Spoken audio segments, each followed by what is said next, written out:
Many of those workers have said to me and communicated, stay out until you get the funding for the wall. These federal workers want the wall. Welcome back to Up. That was President Trump telling reporters that federal employees are fine with the shutdown because they want a border wall. But the truth is that many federal employees just want their money, their paychecks. Anxiety is increasing as more and more federal employees are tweeting their concern about not being able to pay their bills. Dina Ivey, a furloughed employee and single mother, told the New York Times, "We're sort of being held hostage in the middle, and we have families and obligations. Don't know if I'm going to be able to make the rent." Joining us is Congressman and the next chair of the Democratic Caucus, Hakeem Jeffries. Congressman Jeffries, thank you for being here. You're also my rep, so I have some questions off air to talk to you about the neighborhood. I look forward to it. So to start, you're not at work right now. Many people, 25% of the government isn't at work right now. We have this stalemate. Are there any updates you can share with us as the Democratic Caucus leader? Are there negotiations? Are you having Twitter direct message back channels going on? Something that we can't see that we should know about. Well, House Democrats continue to stand prepared to reopen the government. We've put forth at least 3 different offers to extend funding into the new year, either in February or perhaps through the next fiscal year, so that we can get these federal workers back to work. Yeah. They don't have to worry during this holiday season about how they're going to pay the rent, pay for medical expenses, pay child care. This is a very unfortunate moment that we find ourselves in. This is a presidential temper tantrum as it relates to a border wall that is a 5th century solution to a 21st century problem. It's ridiculous that he wants us to spend $5 billion on a medieval border wall that every expert says will not make our country safe. And so at the end of the day, politics is about the management of public money. We can either manage it efficiently or we can waste it. The president wants us to waste it. We're prepared to negotiate for an efficient border security plan that does the right thing by the American people. For people like Dina Ivey, look, my mother was a federal government employee. She worked for the Office of the Comptroller of the Currency. I can remember furlough moments and nerves about government shutdowns and reopenings. Is there any additional assurance or alleviation of that financial pain that this new Congress would be able to offer with or without a formal deal with the president, or does it require him to act as well? Well, the incoming Democratic Majority Leader, Steny Hoyer, has made clear that one of our first orders of business is going to be to make sure that every federal worker who's either furloughed or who is working without pay is going to receive their back pay. Yeah. But that still doesn't resolve the short-term issue that we have, but that's something that absolutely Democrats are committed to making sure happens. Now, there is this record Congress coming in, and I want to talk to you a little bit to get your perspective on the new class.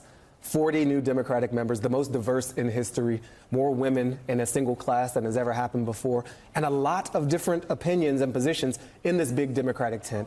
What is the agenda? What's top of the list for this new Democratic Congress to push as its priority? Well, we're going to reopen the government. That's going to be at the top of the list. So basic stuff. Basic stuff. Okay. But once we get that done, we're focused on our For the People agenda, which we've been communicating with the American people about for the last several months.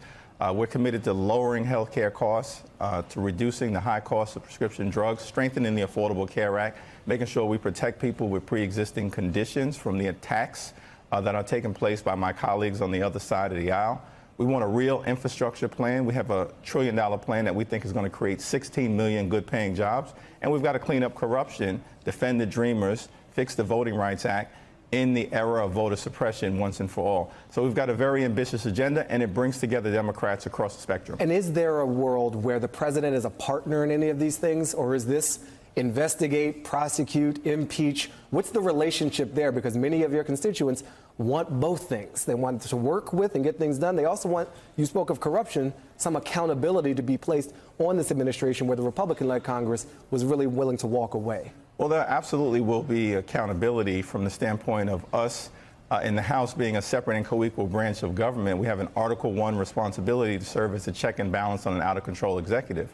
But primarily, we're going to be there to get things done and to extend the hand of partnership with the other side of the aisle to the extent possible. We just got that done as it relates to criminal justice reform. We can do it on other issues. I got something to share with you. It's from Politico.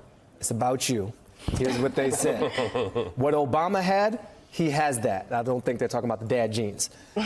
Jeffries' stock rises as Pelosi's successor. The newly elected Democratic Caucus chairman could one day be the first African-American speaker if he can get past some hurdles in his own party. So there's a lot of talk about 2020, which version of which senator is going to be running for president, which wing of the Democratic Party. But there's another 2020 position that would open up, which is Speaker of the House. Are you interested in that job, or you want to make some announcements here with these pastries? Join the patriot movement? Well, I'm focused on the job that we have right now to do as Democrats, and it's an honor to be have elected as the next chair of the House Democratic Caucus. Nancy Pelosi is going to be a tremendous speaker. She's got a phenomenal track record of legislative success. I look forward to working closely with her. Okay, but before we get to all of that, we do have a government shutdown that we're dealing with still. So yesterday, incoming acting White House Chief of Staff Mick Mulvaney said that the White House had come off of the $5 billion demand for border security or border wall money, and that they would be willing to take something that's over the $1.3 billion or $1.6 billion that Democrats have offered. He hasn't really said what that is yet. Do you have any idea what number they would be willing to take at this point? Well, that's not clear right now. What is clear is that this is the third Trump shutdown of 2018. They've gotten themselves into a difficult situation, and they're looking for us as Democrats to give them a lifeline to get out of it.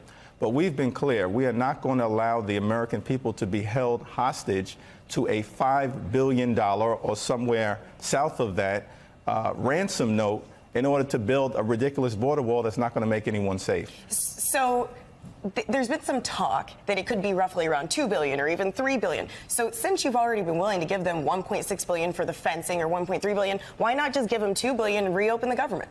Well, I think here's what we're willing to do. We have a broken immigration system. We need to strengthen it. We need to do it in a bipartisan way.